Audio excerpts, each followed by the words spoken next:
Hello guys, myself N.K. Kamath. Let's play to chemistry by me. Okay. Today I am just going to discuss about characteristics of different blocks. You know very well in the periodic table. This is periodic table. This is periodic table. Okay. And you know very well there are 4 blocks. Okay. There are 4 blocks here.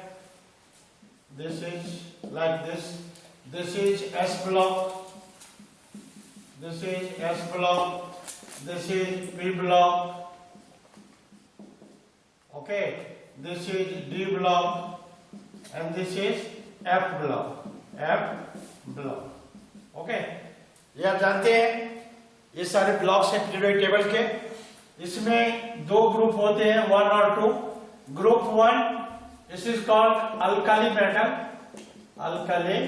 Metal और group second they are called alkaline earth metal. Okay. And 3 to 12 this is D block which is called transition element, and this is 13 to 18 this is P block. Okay. And this is inner transition element.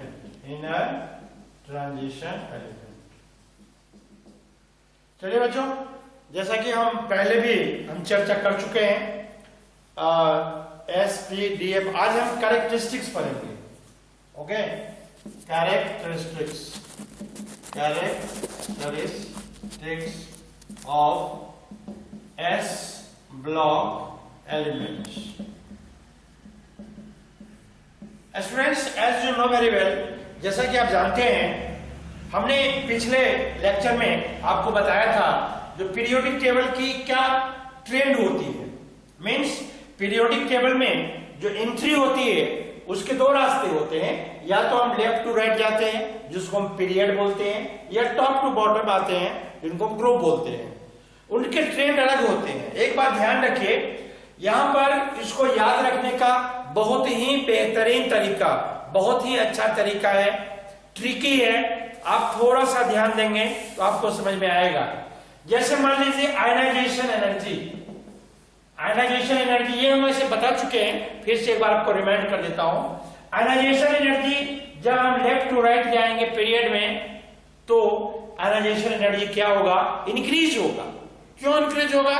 क्योंकि size जो होते हैं वो decrease होते हैं. और ionization energy और atomic size they are inversely proportional to each other.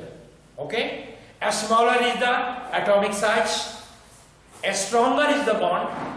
Electron is strongly held, strongly attached with nucleus, so it is not easy that electron can be eliminated. Okay. बच्चों, जब ये increase होती है तो ये जो यही आयनाइजेशन एनर्जी ग्रुप में जो होगी ये डिक्रीज होगी. मतलब जो भी कैरेक्टर पीरियड में इंक्रीज होगा वो ग्रुप में डिक्रीज होगा. ये जब इंक्रीज होगी तो ये डिक्रीज होगा. ये जब डिक्रीज होगी तो ये जो है ये इंक्रीज होगा. राइट. तो ये कैरेक्टर को आपको ध्यान रखना. ये तो थी characteristics. Okay. That is very very important. Okay. हमने पिछले लेक्चर में पूरी डिटेल में जो हमारे पिछले वीडियो है उसमें आप देखिएगा, उसमें बहुत ही डिटेल में मैंने बताया है. इतना ही नहीं, हमने एटॉमिक नंबर का प्रेडिक्टिंग भी आपको बताया है. जो how atomic number can be estimated, can be searched in the same group. एक ग्रुप में जो अपर एक एलिमेंट का हमको एटॉमिक नंबर मालूम है, उसके नीचे जो करेस्पॉन्डिंग जो एलिमेंट है उस करेस्पॉन्डिंग एलिमेंट के एटॉमिक नंबर हम कैसे फाइंड करें with the help of magic numbers. Just previous video में हमने आपको बताया है. अब देखिए बच्चों, ये जो पीरियोडिक टेबल है, ये पीरियोडिक जो टेबल है इसमें सभी ब्लॉक की हम कैरेक्टर पढ़ेंगे. पहले हम एस ब्लॉक की पढ़ते हैं. ओके. जनरली ये जो एस ब्लॉक एलिमेंट्स होते हैं, एस ब्लॉक एलिमेंट्स जो होते हैं are generally soft, generally generally soft metals. S block element are generally soft metal. बच्चों जब ये soft है, so naturally their boiling point and melting point are lower होगा या हायर होगा? सॉफ्ट है तो हायर नहीं होगा, इजिली बॉन्ड ब्रेक होगी, आर लोअर। ओके, जो इनके मेल्टिंग पॉइंट और बॉइलिंग पॉइंट होते हैं वो लोअर होते हैं। ओके, ये तो सभी कैरेक्टरिस्टिक्स इसके हैं। ओके, उसके बाद देखिए their oxide and hydroxide, this is very important बच्चों। इनऑर्गेनिक केमिस्ट्री में या ऑर्गेनिक केमिस्ट्री जब भी रिएक्शन में आप जाएंगे तो ये नेचर पर डिपेंड करेगा, आइदर दे आर एसिडिक और बेसिक और न्यूट्रल। ओके, देखिए their oxides and hydroxide, their oxide and hydroxides are basic in nature. कैसे? अब देखिए एस ब्लॉक में एलिमेंट क्या क्या है। ये पहला फर्स्ट ग्रुप है, फर्स्ट ग्रुप, और ये है सेकंड ग्रुप। ओके बच्चों, ये क्या है? ये है अल्कली मेटल, और ये है alkaline earth metal.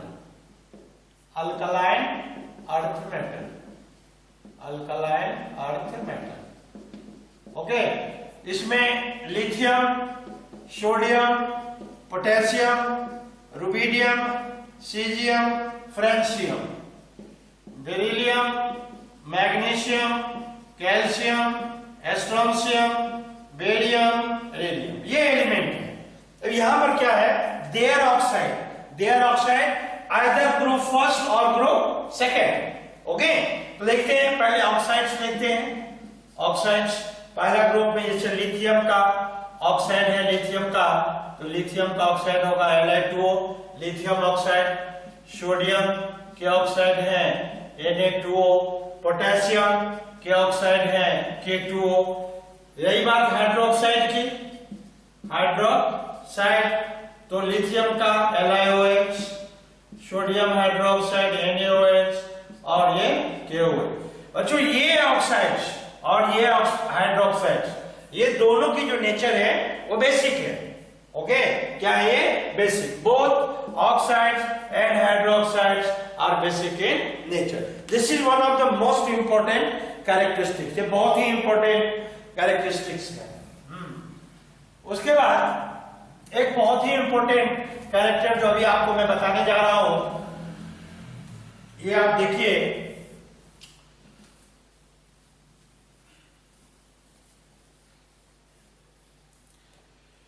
They third point है ये, they act as a reducing agent.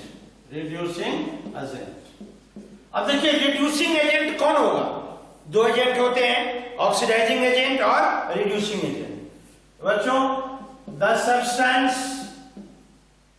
पहले सबसे पहले ये समझिए, the gain of electron is called a reduction। अच्छा, reducing एजेंट दिख रहा है ना? Okay, the loss of electron is called oxidation। ये बहुत इंपॉर्टेंट है, इसका रिलेशन इससे है। the substance which undergoes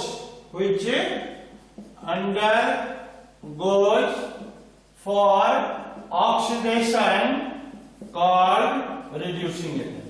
चलिए आपको क्लियर हो गया ये रिड्यूसिंग एजेंट का कैसे कर रहे हैं, क्यों कर रहे हैं? क्योंकि यहां पर loss of electron.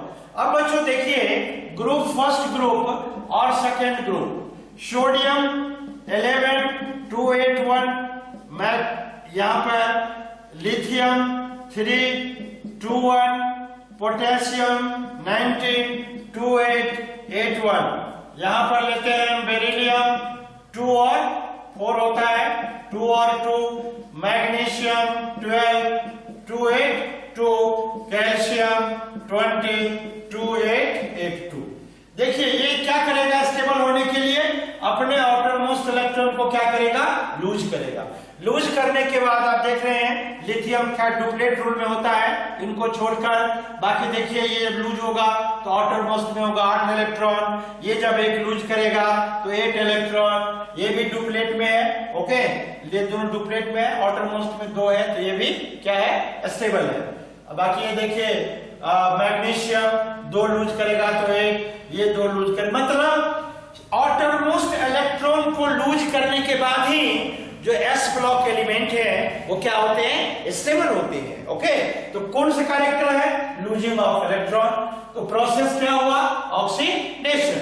For example जैसे देखिए सोडियम है 281, तो ये क्या करता है, एक इलेक्ट्रॉन को ये लूज करता है और इस तरह से इस प्रोसेस का नाम है ऑक्सीडेशन। क्योंकि सोडियम ऑक्सीडेशन प्रोसेस के लिए गया, इसीलिए सोडियम जो होगा वो क्या होगा, रिड्यूसिंग एजेंट। जितने भी हैं ग्रुप फर्स्ट और सेकेंड के जो भी एलिमेंट है, sodium, lithium, potassium, magnesium, calcium, जो भी एलिमेंट है सभी s ब्लॉक एलिमेंट, क्योंकि इनमें इलेक्ट्रॉन लॉस करने की, इलेक्ट्रॉन लूज करने की टेंडेंसी होती है और उस प्रोसेस को हम ऑक्सीडेशन कहते हैं। The losing of electron is called oxidation and same phenomena, same property has been found in group of first and second means s block element, and that is therefore it is known as act as reducing agent.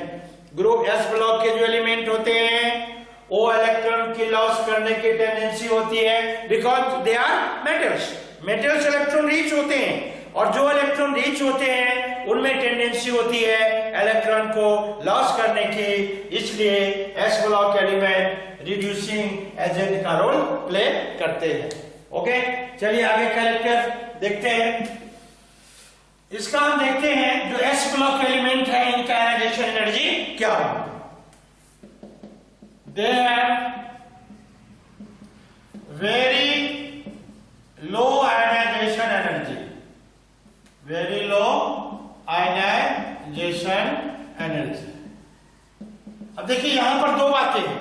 अब जो ये जो हमारा s block है, s block, इसमें तो 2 group है, okay, 2 group है। अल्कली मेटल का ग्रुप है, एक अल्कली मेटल और दूसरा है alkaline earth metal, alkaline earth metal.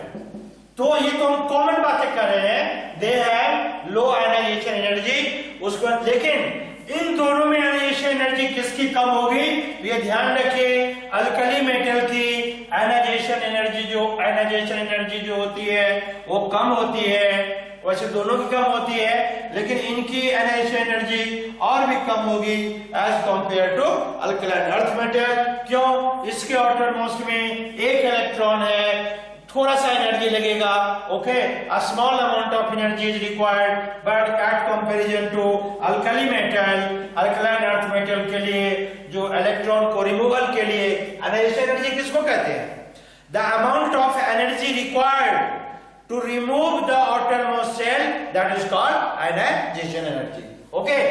तो वैसे तो कॉमनली दोनों की आयनाइजेशन एनर्जी लो होती है, क्योंकि ये s ब्लॉक एलिमेंट इजिली अपने इलेक्ट्रॉन को लूज करता है, लेकिन जब आप कंपेयर करेंगे तो अल्कली मेटल की आयनाइजेशन एनर्जी लो होगी as compare to alkaline earth metal, okay.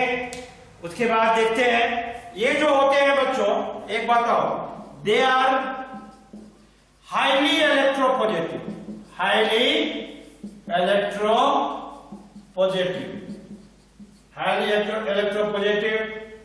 ये क्या होते हैं, हाईली इलेक्ट्रोपॉजिटिव कौन होता है, मेटल होता है, okay.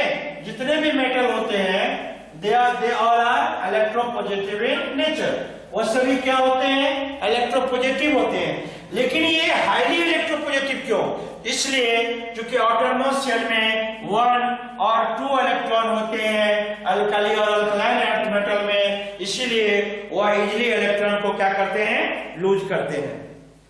Since they are highly electropositive in nature, so they form a very important ionic compound. Okay बच्चों, ये कौन सा कंपाउंड बनेगा, ये बनाएगा आपको आयोनिक कंपाउंड बनाएगा। तो ये जो है ये मेन कैरेक्टरिस्टिक्स है। दे impart colors when put in a flame। जब ये कोई फ्लेम होती है, ये फ्लेम होगी, ये कोई फ्लेम, इसमें जब मेटल को रखते हैं तो ये कलर को दिखाती है। तो this is the major characteristics of, क्या क्या कैरेक्टरिस्टिक्स हुआ ये समझिए आप। S block element soft metal होते हैं, इसीलिए उनके मेल्टिंग पॉइंट और बॉइलिंग पॉइंट लो होते हैं। उनके ऑक्साइड्स और हाइड्रोक्साइड जो होते हैं वो बेसिक इन नेचर होते हैं। उसके बाद जो नेक्स्ट जो कैरेक्टर था, जो एस ब्लॉक एलिमेंट होते हैं उनकी आयनाइजेशन एनर्जी लो होती है। ओके, लो क्यों होती है, इसलिए लो होती है क्योंकि उनका आउटरमोस्ट में 1 और 2 इलेक्ट्रॉन होते हैं। ओके, इसीलिए वो इजीली इलेक्ट्रॉन को लूज कर सकता है। But as a comparison alkaline दोनों है, हाईली रिएक्टिव दोनों है। एस ब्लॉक एलिमेंट जो है उसमें चाहे ग्रुप फर्स्ट हो या ग्रुप सेकेंड हो, both group element means entire S block element are quite reactive in nature. But when you will compare alkaline metal with alkaline earth metal, यानी group first और second का जब आप compare करेंगे तो उसमें आप देखेंगे जो ग्रुप फर्स्ट जो है they are most reactive as compared to alkaline earth metal group second। वैसे फिर से बताता हूं, ग्रुप फर्स्ट के एलिमेंट हो या ग्रुप सेकंड के एलिमेंट हो, एस ब्लॉक के दोनों ग्रुप के एलिमेंट मोस्ट रिएक्टिव होते हैं। लेकिन जब दोनों ग्रुप में कंपेयर करेंगे तो फर्स्ट ग्रुप एलिमेंट जो होगा वो मोस्ट रिएक्टिव होगा due to 1 valence electron in the outermost shell. ये तो हो गया बच्चों। और इसमें एक बात और बताना था, जो इनका जनरल जो इलेक्ट्रॉनिक कॉन्फ़िगरेशन होते हैं, इलेक्ट्रॉनिक कॉन्फ़िगरेशन ये होता है कॉन्फ़िगरेशन NS1 to NS2। यहाँ जो N है ये जो है ये सेल है। ओके, N जो है ये सेल को बताता है, आप जानते हैं N इक्वल टू 1 2 3 4, ये K L M N O P Q ये सेल होते हैं, ये N उस नंबर को बताता है। तो this is the characteristics of S block elements. Okay, चलिए अब हम कैरेक्टर आपको बताते हैं, characteristics of P block element. Characteristics of P block element, ठीक है। पी ब्लॉक अब स्टार्ट करते हैं बच्चों। It is very important P block, ये चीज ध्यान रखिएगा।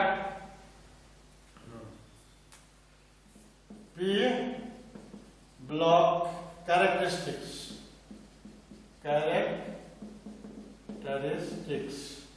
Of P block element. Okay, अब देखिए पी ब्लॉक कहां पर है बच्चों, ये देखिए ध्यान से आप पीरियोडिक टेबल में, ये आपका पीरियोडिक टेबल है। अभी हमने जो चर्चा किया वो इस ब्लॉक का था, 2 इसमें थे, पहला ग्रुप और दूसरा ग्रुप। अब हम पी ब्लॉक चर्चा करने जा रहे हैं, 13 से 18 के बीच की हम चर्चा करेंगे। ये जो ग्रुप है पी ब्लॉक के जो एलिमेंट है, पी ब्लॉक में जो अवेलेबल एलिमेंट है, जो प्रेजेंट एलिमेंट है, they are very very important. क्योंकि बच्चों एस ब्लॉक में हमें सिर्फ 2 टाइप के एलिमेंट मिले, एम आई राइट, वो सिंगल टाइप के मिले, थोड़ी ये कैरेक्टर में अंतर था, लेकिन ऑल आर मेटल्स, उसमें सभी क्या थे, मेटल्स थे। एस ब्लॉक के ग्रुप फर्स्ट हो या ग्रुप सेकेंड हो, एक ही टाइप के मेटल थे। टाइप बोले तो हम मैटर की बात करते हैं। मैटर 3 फॉर्म में एग्जिस्ट करते हैं, सॉलिड, लिक्विड और गैस। ओके, तो ये उस फॉर्म में, ये सिर्फ मेटल के फॉर्म में यहाँ पर ये क्या थे, मौजूद थे, सिर्फ मेटल थे यहाँ पर। ओके, लेकिन यहाँ पर जो होगा वो तीनों एलिमेंट होगा, मेटल भी होगा, नॉन मेटल भी होगा, मेटेलॉइड भी होगा और एंड में आपको नोबल गैसेस भी होगा। Therefore they are very important. Okay, P block element exist in 3 form। Okay, कौन कौन से? Metal, non metal and metalloid. ये 3, ये मेटल है, ये नॉन मेटल है, ये मेटेलॉइड है। 3 तरह के नेचर वाले एलिमेंट जो होगा वो कहां मिलेगा हमें? 13 to 18 में।